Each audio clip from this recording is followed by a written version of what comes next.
Hi అండి, welcome to phases kitchen. ఈరోజు వీడియోలో మన మెయింటెనెన్స్ డైట్లో మార్నింగ్ నుంచి ఈవినింగ్ వరకు ఫుడ్ రెసిపీస్ని ఏ విధంగా తయారు చేయాలో ఈరోజు వీడియోలో మీకు చేసి చూపించబోతున్నాను.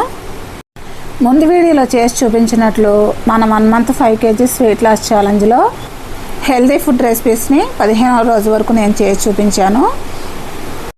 నేను 15 రోజులు చూపించిన డైట్ వీడియోస్ని మీరు ఒక్కొక్క రోజు డైట్ వీడియోని 2 రోజులు చేసుకొని ఇదే డైట్ని మీరు 1 month 2 months కూడా ఫాలో అవ్వచ్చండి. ఇప్పుడు మనం 2 months డైట్ చేసి కొంచెం బరువు తగ్గిన తర్వాత మనం మెయింటెనెన్స్ డైట్లోకి వెళ్ళాలండి.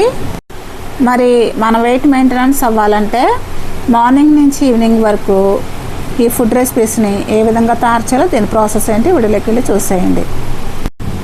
మనం మార్నింగ్ బ్రేక్ఫాస్ట్ తయారు చేసుకోవడానికి స్టవ్ మీద ఒక కడాయి పెట్టుకొని 2 టేబుల్ స్పూన్ల ఆయిల్ వేసుకోవాలి. ఇప్పుడు దీంట్లోనే 1 టీ స్పూన్ నెయ్యి వేసుకోవాలి. ఇప్పుడు ఈ ఆయిల్ హీట్ ఎక్కిన తర్వాత కొన్ని తాలింపు గింజలు వేసుకోవాలి. దీంట్లోనే కొన్ని అల్లం ముక్కలు, కొంచెం కరివేపాకు, ఒక మీడియం సైజు ఉల్లిపాయను ముక్కలుగా కట్ చేసుకొని వేసుకోవాలి. అలాగే కొన్ని పచ్చిమిర్చి ముక్కలు కూడా వేసుకొని వీటినన్నిటిని కూడా కొంచెం సేపు వేయించుకోవాలి. ఇప్పుడు దీంట్లోనే 1/2 కప్పు వరకు ఉప్మా రవ్వ వేసుకోవాలి. ఈ ఉప్మా రవ్వని ఈ తాలింపులో కొంచెం సేపు వేయించుకోవాలి. ఈ ఉప్మా రవ్వని కొంచెం సేపు ఈ తాలింపులో వేయించుకున్న తర్వాత ఇప్పుడు దీంట్లోనే మనం ఏ కప్పుతో అయితే ఉప్మా రవ్వ తీసుకున్నామో అదే కప్పుతో 4 కప్పులు వాటర్ తీసుకొని ఈ వాటర్ని మరిగించుకొని ఈ ఉప్మా రవ్వలో వేసుకోవాలి. ఈ ఉప్మా రవ్వ గడ్డలు కట్టకుండా ఈ ఉప్మా రవ్వని కొంచెం సేపు కలుపుతూనే ఉండాలండి. ఇప్పుడు దీంట్లోనే రుచికి తగినంత సాల్ట్ వేసుకోవాలి. ఇప్పుడు ఈ సాల్ట్ను కూడా ఈ ఉప్మాలో మొత్తం మిక్స్ అయ్యేటట్టు ఒకసారి బాగా కలుపుకోవాలి. ఇప్పుడు ఈ ఉప్మా గట్టిపడేంత వరకు 2 నిమిషాలు లో ఫ్లేమ్లో ఉడికించుకోవాలి. ఇప్పుడు దీంట్లోనే ఒక 1/2 కప్పు పెసరపప్పుని కొంచెం డ్రై రోస్ట్ చేసుకొని పెసరపప్పుని మెత్తగా ఉడికించుకొని ఈ ఉప్మాలో వేసుకోవాలండి. ఇప్పుడు ఈ పెసరపప్పుని ఈ ఉప్మాలో మొత్తం మిక్స్ అయ్యేటట్టు ఒకసారి బాగా కలుపుకోవాలి. ఇప్పుడు ఈ 2 కూడా ఈ విధంగా మొత్తం మిక్స్ చేసుకున్న తర్వాత దీంట్లోనే 1 టీ స్పూన్ నెయ్యి కూడా వేసుకోవాలి. ఈ నెయ్యిని ఈ పొంగల్లో మొత్తం మిక్స్ అయ్యేటట్టు ఒకసారి బాగా కలుపుకోవాలి. అంతేనండి, పొంగల్ రెడీ అయిపోయింది. ఇప్పుడు స్టవ్ ఆఫ్ చేసేసుకొని ఈ పొంగల్ మీద ఒక 5 నిమిషాలు మూత పెట్టుకొని పక్కన పెట్టుకోవాలి. ఇప్పుడు 5 నిమిషాలు అయిన తర్వాత పొంగల్ కొంచెం గట్టిపడిందండి. ఇప్పుడు ఈ పొంగల్ని సర్వ్ చేసుకోవడమే. ఈ పొంగల్లోకి కొబ్బరి చట్నీతో సర్వ్ చేసుకుంటే ఇంకా చాలా టేస్టీగా ఉంటుందండి. చట్నీ లేకపోయినా సరే ఈ విధంగా డైరెక్ట్గా తీసుకోవచ్చు. అంతేనండి, మన మార్నింగ్ బ్రేక్ఫాస్ట్ పొంగల్ రెడీ అయిపోయింది.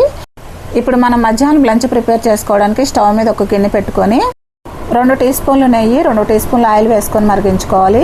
ఇప్పుడు దీంట్లోనే నేను చూపిస్తున్న మసాలాలన్నీ కూడా వేసుకొని వీటిని కొంచెం సేపు ఫ్రై చేసుకోవాలి. ఇప్పుడు దీంట్లోనే 2 మీడియం సైజు ఉల్లిపాయలని ముక్కలుగా కట్ చేసుకొని వేసుకోవాలి. ఇప్పుడు ఈ ఉల్లిపాయ ముక్కల్ని కొంచెం సేపు వేయించుకోవాలి. ఇప్పుడు దీంట్లోనే 2 పచ్చిమిర్చిని చీలికలుగా కట్ చేసుకొని వేసుకోవాలి. ఇప్పుడు ఈ ఉల్లిపాయ ముక్కల్ని కొంచెం కలర్ మారేంత వరకు వేయించుకుంటే పలావ్ చాలా టేస్టీగా ఉంటుందండి. ఇప్పుడు దీంట్లోనే 2 మీడియం సైజు టమోటాలని ముక్కలుగా కట్ చేసుకుని వేసుకోవాలి. ఈ టమాటా ముక్కలు కూడా కొంచెం సేపు వేయించుకోవాలి. దీంట్లోనే 2 టేబుల్ స్పూన్ల అల్లం వెల్లుల్లి పేస్ట్ వేసుకోవాలి. ఈ అల్లం వెల్లుల్లి పేస్ట్ కూడా పచ్చివాసన పోయేంత వరకు కొంచెం సేపు వేయించుకోవాలి. దీంట్లోనే 1/2 కప్పు పుదీనా ఆకులు, 1/2 కప్పు కొత్తిమీర వేసుకోవాలి. ఇప్పుడు ఈ పుదీనా కొత్తిమీరని కూడా కొంచెం సేపు వేయించుకోవాలి. ఇప్పుడు దీంట్లోనే 1/2 టీ స్పూన్ గరం మసాలా పొడి వేసుకోవాలి. దీంట్లోనే 1.5 గ్లాస్ వరకు బాస్మతి రైస్ తీసుకొని 2-3 సార్లు శుభ్రంగా వాష్ చేసుకొని ఒక అరగంట సేపు ఈ బాస్మతి రైస్ని నానబెట్టుకోవాలండి. ఇప్పుడు ఈ నానబెట్టుకున్న బాస్మతి రైస్ను దీంట్లో వేసుకొని ఇప్పుడు ఈ బాస్మతి రైస్ని కూడా కొంచెం సేపు వేయించుకోవాలి. దీంట్లోనే మనం ఏ గ్లాస్తో అయితే బాస్మతి రైస్ తీసుకున్నామో అదే గ్లాస్తో 3 గ్లాసుల వరకు వాటర్ వేసుకోవాలి. ఇప్పుడు దీంట్లోనే రుచికి తగినంత సాల్ట్ వేసుకొని ఇప్పుడు వీటిని అన్నిటినీ కూడా మొత్తం మిక్స్ అయ్యేటట్టు ఒకసారి బాగా కలుపుకోవాలి. ఈ బిర్యానీ మీద మూత పెట్టుకొని ఒక 10 నిమిషాలు ఉడికించుకోవాలి. 10 నిమిషాలు అయిన తర్వాత మూత తీసి చూస్తే బిర్యానీ బాగా ఉడికిందండి. బిర్యానీ రెడీ అయిపోయింది. ఇప్పుడు స్టవ్ ఆఫ్ చేసేసుకొని ఈ బిర్యానీని పక్కన పెట్టేసుకుందాం. ఇప్పుడు చికెన్ కర్రీ ప్రిపేర్ చేసుకోవడానికి మసాలాలు ఈ విధంగా తీసుకోవాలి. 2 టేబుల్ స్పూన్ ధనియాలు, 1 టేబుల్ స్పూన్ గసగసాలు, 2 యాలకులు, కొంచెం దాల్చిన చెక్క, 4 లవంగాలు, 1 అనాస పువ్వు, కొంచెం జీలకర్ర వేసుకోవాలి. ఇప్పుడు వీటిని అన్నింటినీ కూడా ఈ మిక్సీ జార్లో వేసుకోవాలి. ఇప్పుడు దీంట్లోనే ఒక 10 వెల్లుల్లి రేఖలు, ఒక 6-7 అల్లం ముక్కలు వేసుకోవాలి. ఇప్పుడు వీటిని అన్నింటినీ కూడా మెత్తగా పేస్ట్ చేసుకోవాలి. ఈ విధంగా మెత్తగా పేస్ట్ చేసుకున్న ఈ మసాలా పేస్ట్ని పక్కన పెట్టుకొని ఇప్పుడు స్టవ్ మీద ఒక కడాయి పెట్టుకొని 2 టేబుల్ స్పూన్ల ఆయిల్ వేసుకోవాలి. ఆయిల్ హీట్ ఎక్కిన తర్వాత 2 మీడియం సైజు ఉల్లిపాయలు ముక్కలుగా కట్ చేసుకొని వేసుకోవాలి. ఇప్పుడు ఈ ఉల్లిపాయ ముక్కల్ని కొంచెం సేపు వేయించుకోవాలి. ఇప్పుడు దీంట్లోనే 2 పచ్చిమిర్చిని చీలికలుగా కట్ చేసుకొని వేసుకోవాలి. ఇప్పుడు ఈ పచ్చిమిర్చిని కూడా కొంచెం సేపు వేయించుకోవాలి.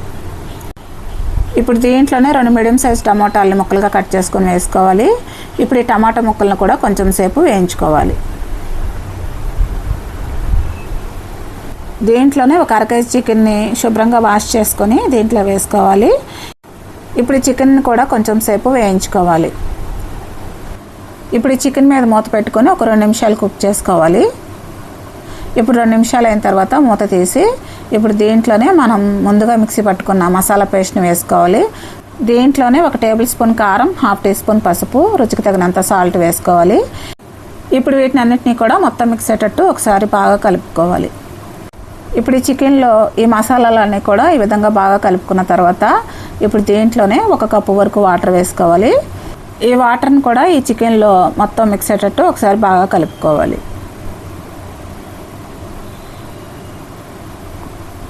ఇప్పుడు ఈ చికెన్ మీద మూత పెట్టుకొని ఒక 10 నిమిషాలు మీడియం ఫ్లేమ్లో కుక్ చేసుకోవాలి.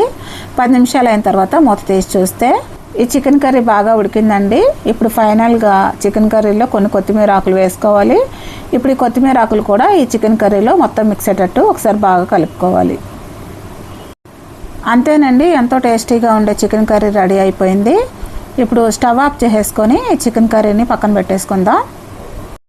ఇప్పుడు మనం మధ్యాహ్నం లంచ్ ప్లేట్లో మనం రెడీ చేసుకున్న బిర్యానీ, అలాగే చికెన్ కర్రీ, దీంతోపాటు కొన్ని కీరా స్లైసెస్, కొన్ని ఆనియన్ స్లైసెస్ కూడా సర్వ్ చేసుకోవాలి. వీటితో పాటు ఆనియన్ రైతా కూడా మీరు తీసుకోవచ్చు. ఇప్పుడు మనం ఒక స్వీట్ తయారు చేసుకోవడానికి స్టవ్ మీద ఒక ప్యాన్ పెట్టుకొని 2 టీ స్పూన్లు నెయ్యి వేసుకోవాలి. ఈ నెయ్యి హీట్ ఎక్కిన తర్వాత కొన్ని జీడిపప్పు, కొన్ని కిస్మిస్ వేసుకోవాలి. ఈ జీడిపప్పుని కిస్మిస్ని కొంచెం కలర్ మారేంత వరకు వీటిని వేయించుకోవాలి. ఇవి ఇప్పుడు కలర్ మారినాయండి. వీటిని ఒక బౌల్లోకి తీసేసుకుందాం. ఇప్పుడు ఇదే నెయ్యిలో ఒక 1/2 కప్పు వరకు సేమియా వేసుకోవాలి. ఈ సేమియాని కొంచెం కలర్ మారేంత వరకు మీడియం ఫ్లేమ్లో వేయించుకోవాలి. ఇప్పుడు ఈ సేమియా కొంచెం కలర్ మారిందండి. సేమియాలు ఈ విధంగా ఫ్రై చేసుకుంటే సరిపోతుంది. ఇప్పుడు స్టవ్ ఆఫ్ చేసేసుకొని ఈ సేమియాల్ని పక్కన పెట్టేసుకుందాం. ఇప్పుడు ఒక గిన్నెలో 1 లీటర్ వరకు మిల్క్ వేసుకొని ఇప్పుడు ఈ స్టవ్ మీద పెట్టుకోవాలండి. ఇప్పుడు ఈ మిల్క్ 3 పొంగులు వచ్చేంత వరకు మరిగించుకోవాలి. ఈ మిల్క్ 3 పొంగులు వచ్చేంత వరకు మరిగించుకున్న తర్వాత మనం ఫ్రై చేసి పెట్టుకున్న సేమియాని ఈ మిల్క్లో వేసుకోవాలి. ఇప్పుడు ఈ సేమియాని ఈ మిల్క్లో మొత్తం మిక్స్ అయ్యేటట్టు ఒకసారి బాగా కలుపుకోవాలి. ఇప్పుడు ఈ సేమియాని ఒక 5 నిమిషాలు మీడియం ఫ్లేమ్లో కుక్ చేసుకోవాలి. మనకు కూడా క్రేవింగ్స్ అంటూ ఉంటాయి కదండి.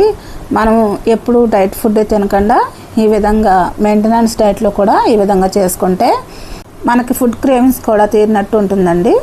ఇప్పుడు ఈ సేమియా ఉడికిందండి. ఇప్పుడు దీంట్లోనే ఒక 1/4 కప్పు పచ్చి శనగపప్పుని ముందుగానే ఉడికించుకొని పెట్టుకోవాలి. ఇప్పుడు ఈ ఉడికించుకున్న శనగపప్పుని ఈ సేమియాలో వేసుకొని బాగా కలుపుకోవాలి. ఇప్పుడు ఈ సేమియాలో ఒక 1/2 కప్పు వరకు పటికి బెల్లం వేసుకోవాలి. మీరు ఈ పటికి బెల్లం ప్లేస్లో బెల్లం కానీ తేనె కూడా వేసుకోవచ్చు. మీరు ఈ సేమియాలో తేనె వేసుకోవాలనుకుంటే సేమియా పూర్తిగా చల్లారిన తర్వాత తేనె కలుపుకోండి. ఇప్పుడు ఈ సేమియాలో పటికి బెల్లం కరిగిన తర్వాత ఇప్పుడు దీంట్లో 1/2 టీ స్పూన్ వరకు ఇలాచీ పౌడర్ వేసుకోవాలి.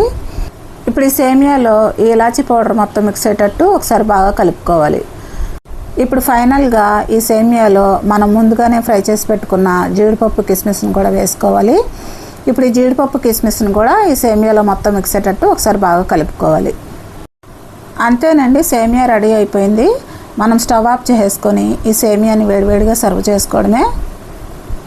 ఇప్పుడు ఈవినింగ్ డిన్నర్కి కూడా మనం మధ్యాహ్నం లంచ్కి ప్రిపేర్ చేసుకున్న బిర్యానీ, చికెన్ కర్రీని తీసుకోవచ్చండి. అంతేనండి, మరి మన మెయింటెనెన్స్ డైట్లో మొదటి రోజు మార్నింగ్ నుంచి ఈవినింగ్ వరకు ఫుడ్ రెసిపీస్ని ఎంతో ఈజీగా టేస్టీగా తయారు చేయడం చూశారు కదా. మరి ఈ మెయింటెనెన్స్ డైట్ మీకు నచ్చితే కనుక కమెంట్ రూపంలో తెలియచేయండి.